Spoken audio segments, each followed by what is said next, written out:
Hello, we are Memphis Communiversity. Today we are going to be continuing our intro to proof-based math, and we are starting with our units on counting. So our first lesson of 5, where we are going to be talking about counting list.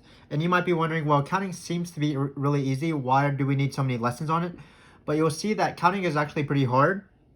First off, we might be dealing with pretty big numbers, and second off, it might be kind of hard to determine what we want to count. And if you're counting a big number, you're obviously not going to count from 1 to whatever that number is. You have to count it in a special way. So today what we're going to do is we're going to be counting lists. So lists are just ordered sequence of objects. For example, we're going to deal with card lineups, where we sort of line up 5 cards, or you deal with words consisting of some letters of the alphabet. So let's first talk about a little bit of definitions in terms of list. Well, for a list, what happens is the objects in the list, that's called entries. And then the length of the list is how many entries are in that list. So for example, if you have airport codes are usually 3-letter lists, like PDX or something. So really today what we're going to be dealing with the most is we're going to be dealing with the multiplication principle.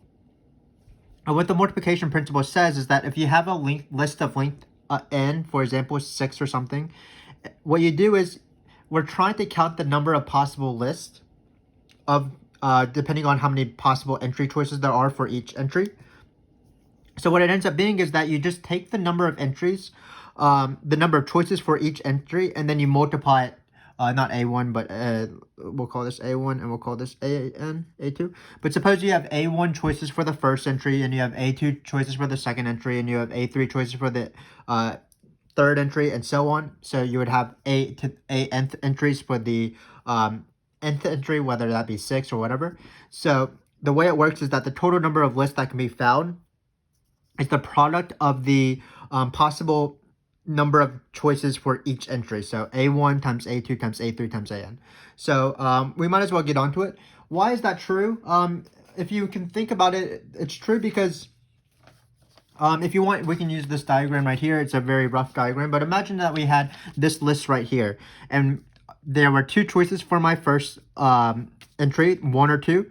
There are 3 choices for my second entry, A, B, or C, and then there's 3 choices for my third entry, 1, 2, and 3. So for example, an example list would be 1A3, another one could be like 2B2.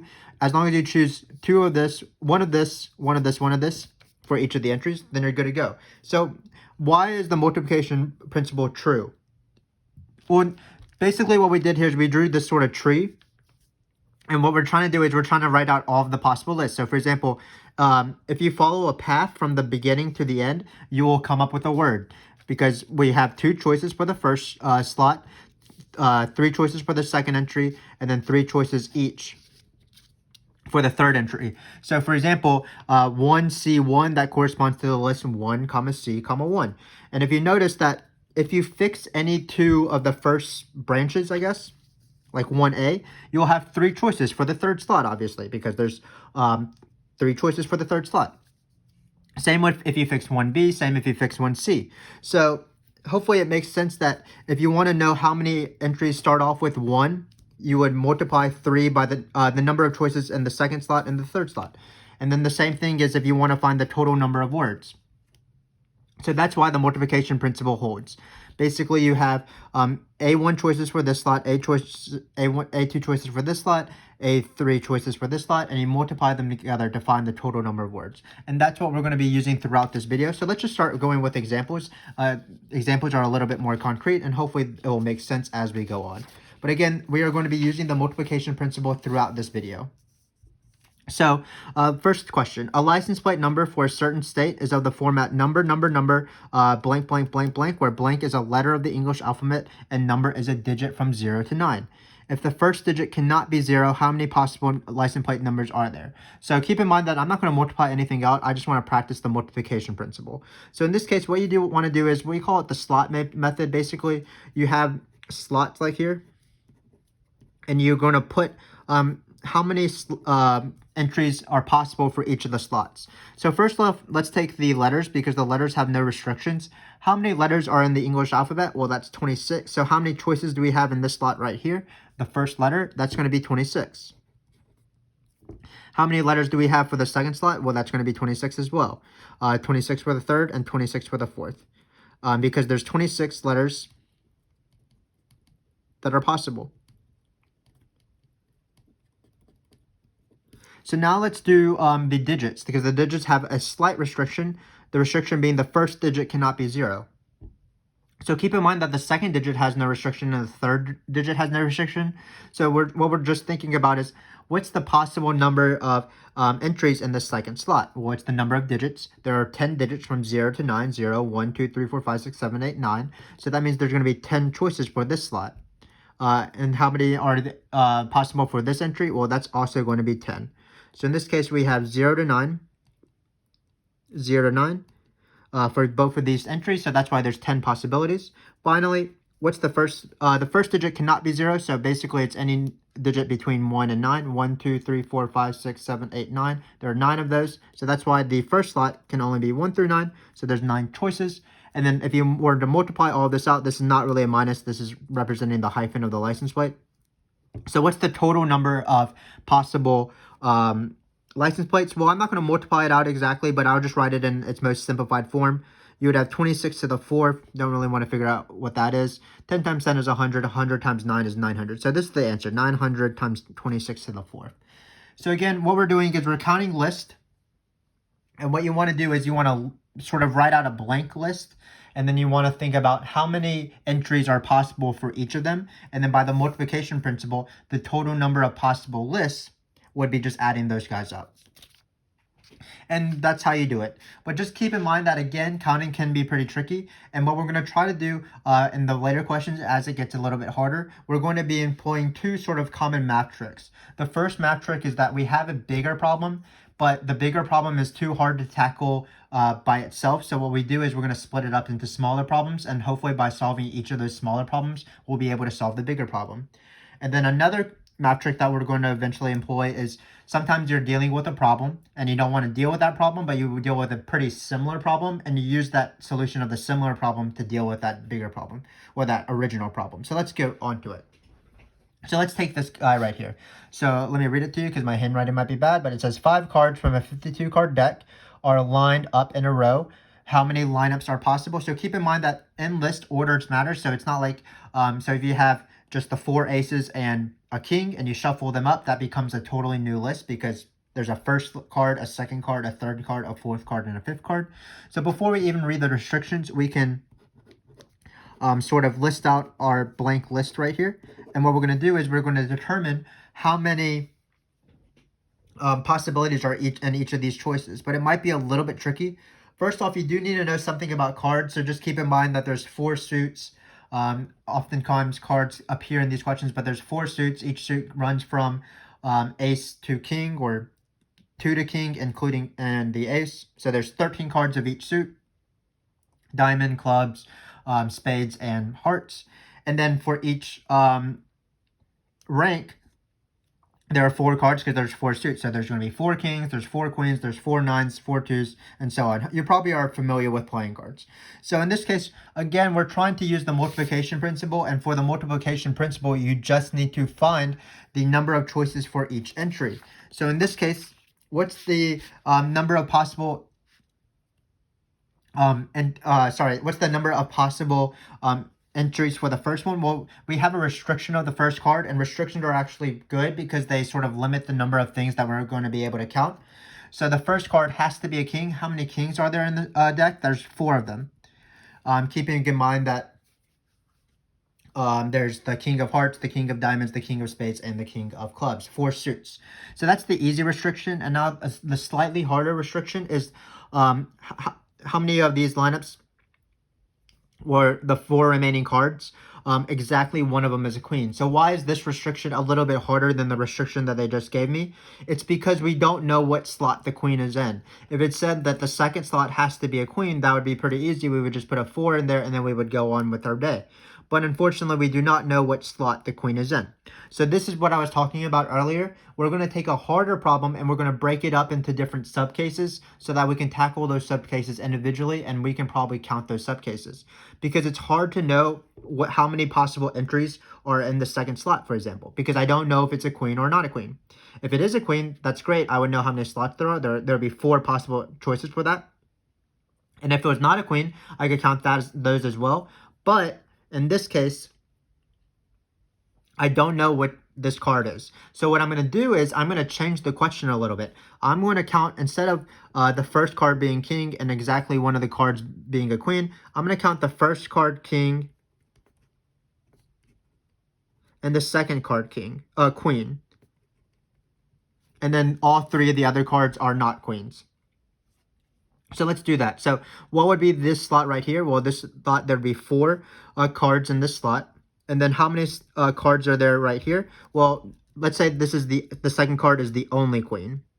There's exactly 1 queen, meaning there's not 0 queens, 2 queens, 3 queens, or 4 queens. There's exactly 1 queen. So we're going to put that queen in this slot right here. So this is going to be my queen slot.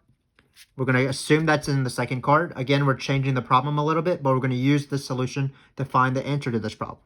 So now we're going to move to the third entry because we filled out these 2 entries. How many possible entry choices are there? Well, now I know what this kind of card is. I just know that it is not going to be a queen because we can only have 1 queen. So this slot already satisfied that. And it also can't be whatever was in the first slot, whatever king this was in, because you can't have, for example, 2 kings of diamonds. So in this case, how many cards are there? Well, there's going to be a 52 card deck. We can't include any of the queens, so that's 48 cards. And then we can't include the previous king that we chose. We can use the other kings because there's no other restriction on kings, but we know that we cannot use the king in the first slot. So there's 48 minus 1, there's 47 possible cards here. Again, so this would be non-queens. That's subtracted 4, and not the first king. Hopefully that made sense. The second slot and the third slot are pretty easy, or the fourth slot and the fifth slot. So what it's going to be is you're going to be taking your same class of cards, the cards that are not the queen and not the first card, and you're just going to subtract 1. It's going to be times 46 because you're not allowed to choose the previous card. And similarly, what's the last one? Well, you take your non-queens, you take your not king, your not third card, your not fourth card. So you're restricting the deck by 7 cards. 52 minus 7 is 45. 1 less than this one because it's same card pool as this one in terms of the entries, except that you can't choose the one that was chosen here. So hopefully this made sense. Again, we're employing the slot method, and we sort of considered for every single entry, how many possibilities are there for that entry. But we did not count the right thing. We counted how many lineups are there where there's the first one is a king and the second one is a queen. But that's not the original question. The original question was first card king, exactly one of the other cards of the queen. So for example, the queen could be the third slot, the fourth slot, or the fifth slot. So let's just keep going. Let's imagine not that the queen is in the second slot. Let's imagine that the queen is exactly in the third slot. So here we're going to have first card king, third card queen.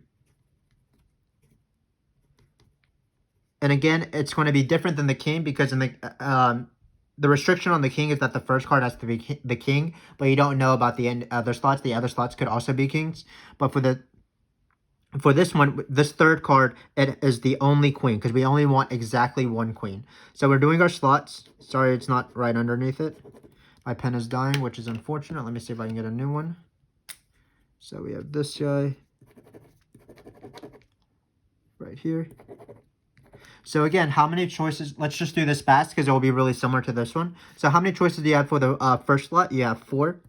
The thing is that when you're doing this sort of slot method, you don't have to look at the slots individually going by order. You can sort of do the slots that make the most sense to do. So for example, how many possibilities do we have for the third card? Well, we have 4 because it's the 4 queens. How many possibilities? Then we would move to the second slot because the second slot, the third slot, and the fourth slot are pretty similar. So what about the second slot? Well, you can't choose that first king just like the previous example, and you can't choose any other queens because then you would have multiple queens and you only can have exactly one queen, and this has to be the queen slot. So this is the queen slot, this is the king slot. You can choose another king. That's perfectly fine. That's not outside the restriction, or that is outside the restrictions. So in this case, how many possible entry choices do we have, or how many entries do we have? It's going to be this number again, 47. Because it's you subtract off the first king and then you subtract off the 4 queens. How many entries do you have for this? Well, it's pretty obvious. It's 46 and 45. For example, with the 45 slot, sorry.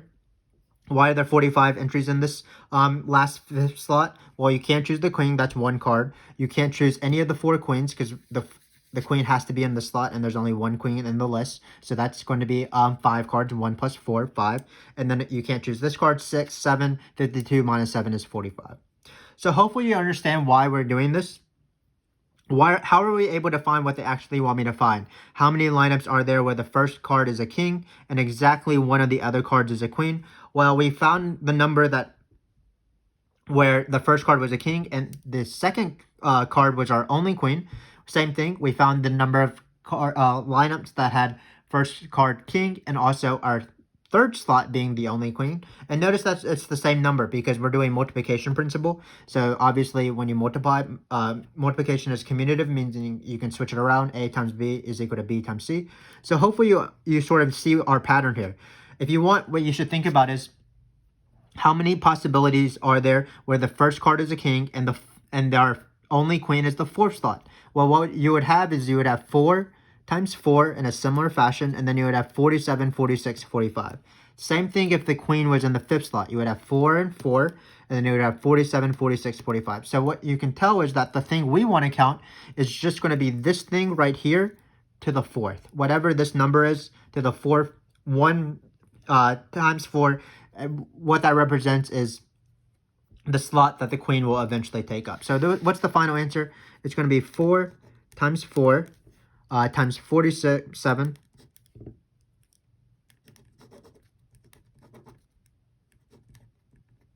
I hopefully didn't say to the 4th. I meant times 4 because you're just like, you're taking this, you're taking this, you're taking this, you're taking this. You're adding this thing by itself 4 times. 1 for the queen in the 2nd slot, 1 for the queen in the 3rd slot, 1 for the queen in the 4th slot, and 1 for the queen in the 5th slot. And when you add up something 4 times, you're multiplying it by 4. So in this case, it's 46, 45, and then finally times 4. So hopefully that made sense. This is the answer. We're going to be doing similar things with words on the back or letters. So let's move on. But again, we employed 2 strategies. The first strategy was the normal multiplication principle, which is finding the number of possible entries for each letter. And then the second thing is that we saw that it might be nice to break things up, count smaller things, and then add it up. So let's do the next one. So sort of a weird question here. So this one is another one where you want to think about it as best as possible. And now we have something about repetition. So repetition just means that, of course, if you have a linked for list, so we can make our link for list. If you have your link for list, well, you can have 2 A's, for example, or 2 B's, or you can have all 4 B's. So again, what you want to think about when you're counting is potentially thinking about counting something that is somewhat related to what you're counting to, and then relating it and seeing what the relationship is and finding what you're actually wanting to count. So for example, I don't want to count what they were asking me because of the word at least. What they're asking me to count is how many such link for lists are there with at least 1 letter repeated. So there's a lot of possibilities in this question. For example, there could be 1 letter repeated or just 1 letter repeated. So it could be like AACD. There could be 2 letters repeated. So it could be AABB. There could be a letter repeated 3 times, AAAB. And there could be a letter repeated 4 times, A. So hopefully you see that there's a lot of combinations and there's a lot of things where I don't know how many candidates there are for each slot because there's so much sort of questions with this repetition. But what I can do is I can be clever. I can count 2 things that are somewhat related tangentially to what I want to count. And by that relationship between those 2 things, I can find what I will actually want to count. So what are the 2 things? Well, I'm going to count just all the total words that are possible. or the total lists that are possible. And then what I'm going to do is I'm going to subtract off a subsection, and hopefully what I have left will be the total number of words that are what I actually want to count, those that have at least one letter repeated. So what am I going to subtract off? I'm going to subtract off all the words that have no letter repeated. So no letter repeated. Why does this work? Well, again, the total words account for every single possible word. So it has the no letter repeated, it has the one letter repeated, it has the ones that have two letters repeated, it has the ones that have one letter repeated 3 times, one letter repeated 4 times, and so on. So what I can do is I can count the total number of words and subtract off all the ones I don't actually want to count, or not included in my count, and I'll be left with what I actually want to count. But this will be a lot easier because I can control the entries, and it will be easier for me to grasp how many entries are in each slot. So let's do that real quick. So how many total words are there? Well, total words, that means repetition is allowed.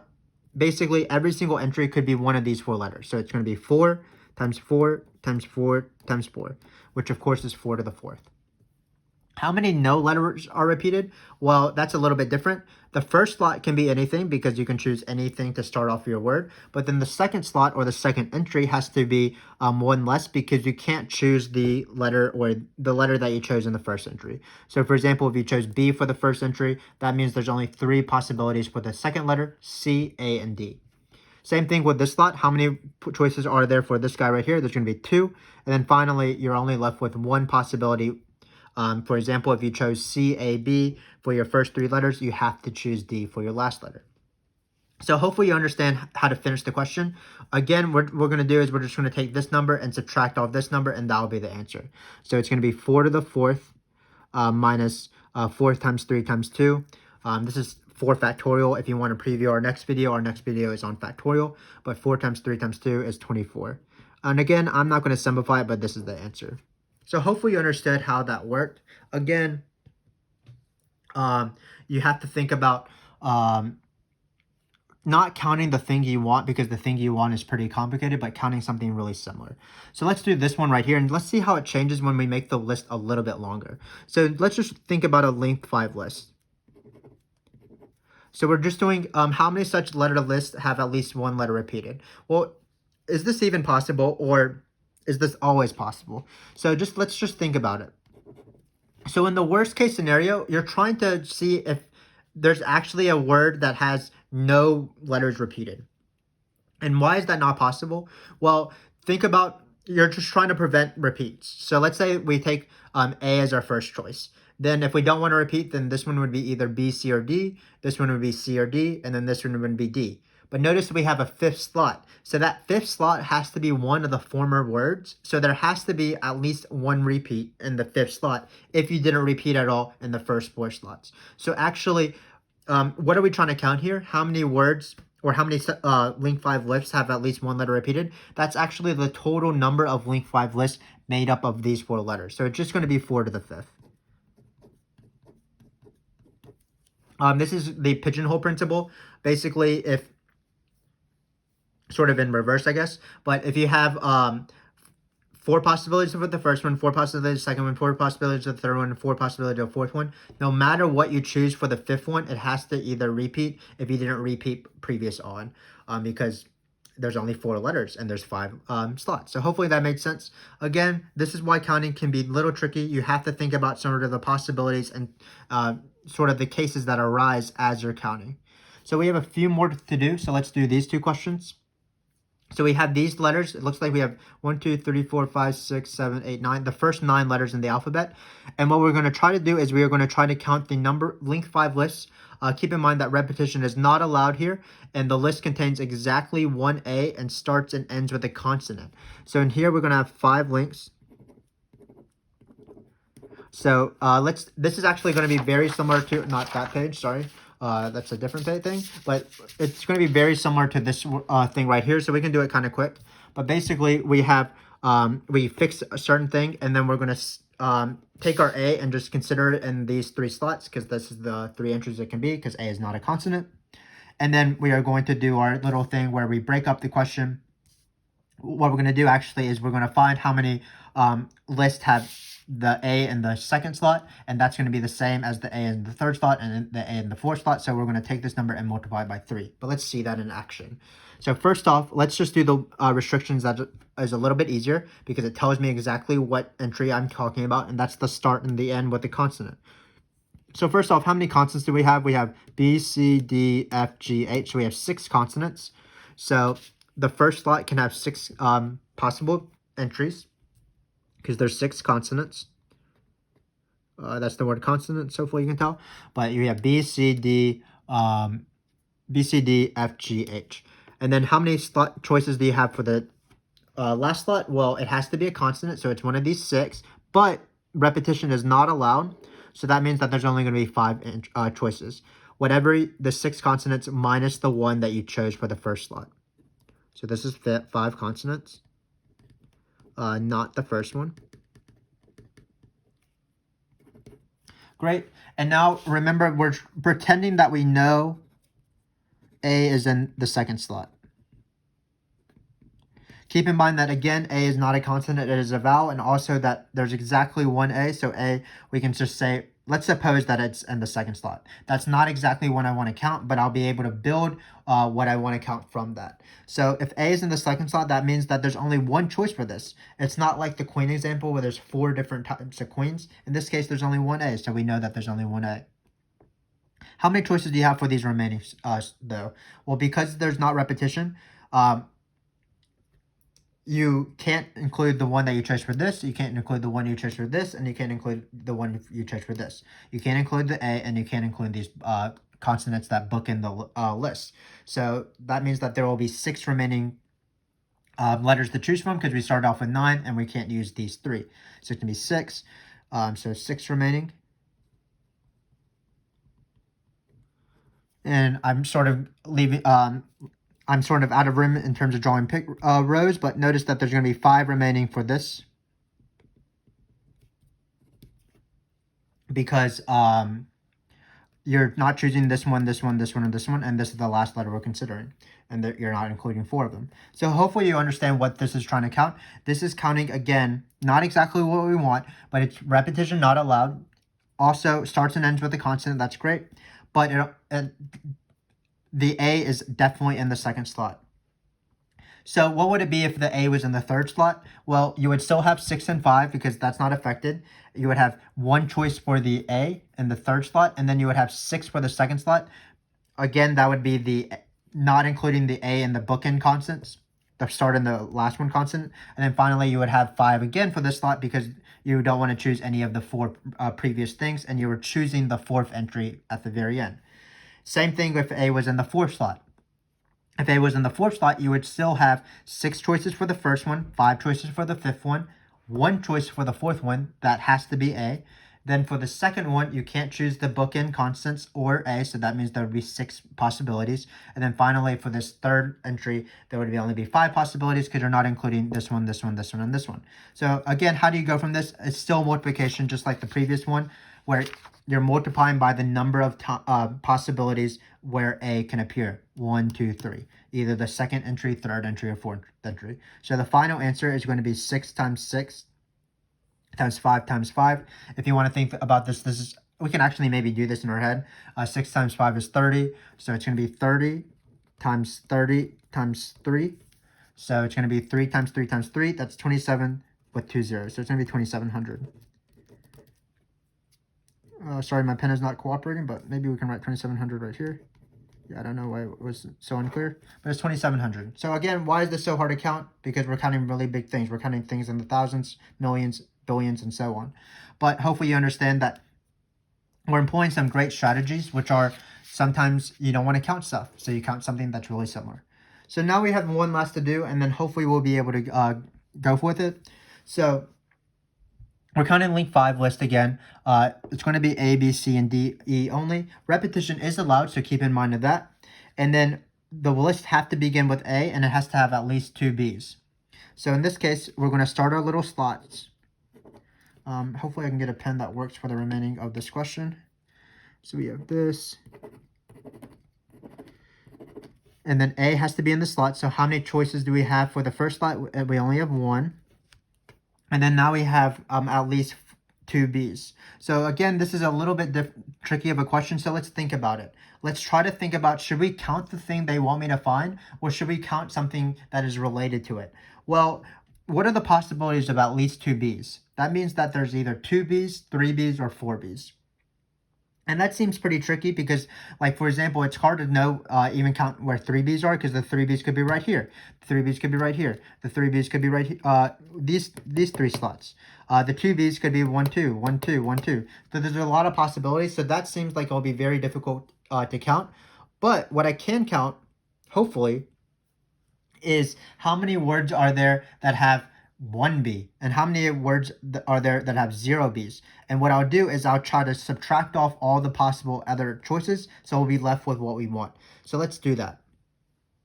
So first off, how many possible words are there with A being in the first slot and no other restriction? Well, because there's 4 letters, there's going to be 4 possibilities, 4 possibilities, 4 possibilities, and 4 possibilities. Sorry that all my pens are dying. I need to get a new pen for the next video. This is getting embarrassing. But hopefully you can tell that these are 4 fours. I think this will work. So again, what is this counting? This is counting all the lists that begin with A. No other restriction.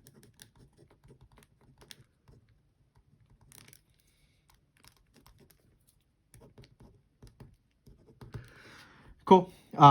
Remember that you are allowed repetition, so that's why there's 1 possibility. Oh, sorry, it's not. Sorry, it's not 4. I can't count. Obviously, there's 5 letters here, so let's actually remove the possibility of E so that I don't have to mark this out. So again, so now we're going to do only 4 letters. Sorry about that. But we're choosing 4 letters where repetition is allowed. The first letter begins with an A. So now what we're going to try to do is we're going to try to count the number that have no B's. And that's pretty easy. So the ones that have all the lists that begin with A. So begin with A again. No B's. Well, that's going to be, there's 1 choice for the first one still. And then we have 5 other slots. And then how many choices are there for the second one? Well, there's going to be, because there's no B's, there's only going to be 3 choices. We are allowed to repeat A, so it's going to be A, C, and D. So that's going to be 3, 3, and 3. Because there's going to be 3 choices for the third one, 3 choices for the fourth one, 3 choices for the fifth one. And then what we need to finally count is we need to, and keep in mind we're not using E anymore, but that was my bad, because we wanted to keep this consistent. So now what we're going to do is we're going to count those that begin with A and only have 1 B, exactly 1 B. Begin with A and 1 B. Oh, this is just really annoying in terms of my pen situation, but, and exactly, just switching pens left and right, hoping one of them works.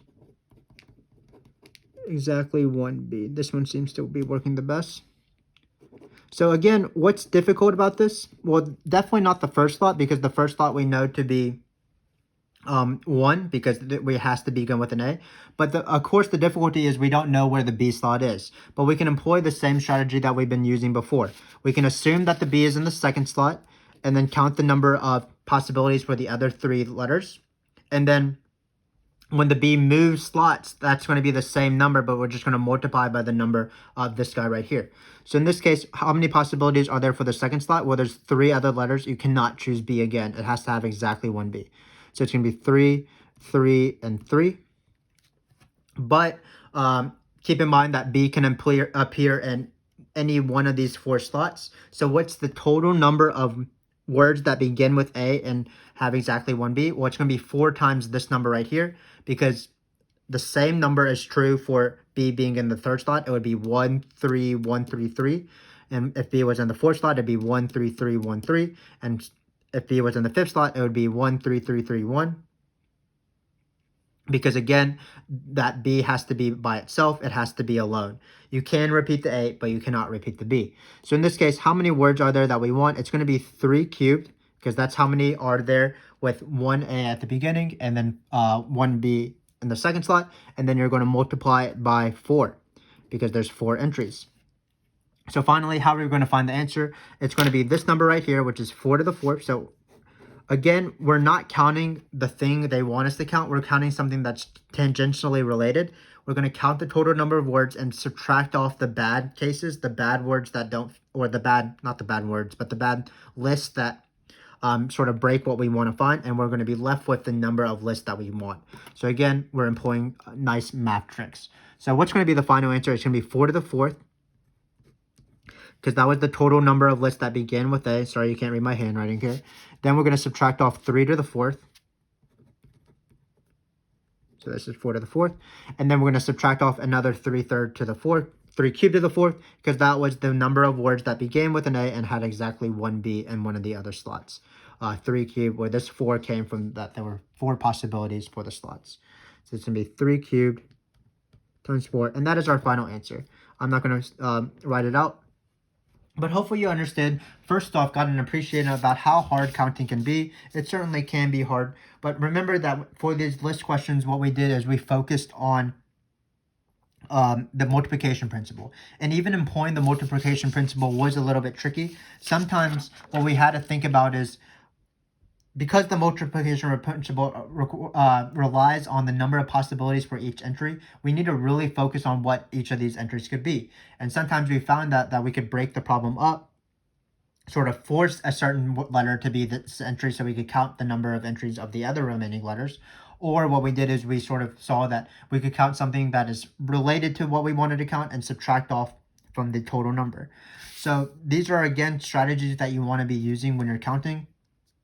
Counting, again, can be very difficult. This is sort of the basic example of counting lists. So if you want, you can continue with us as we continue our counting journey.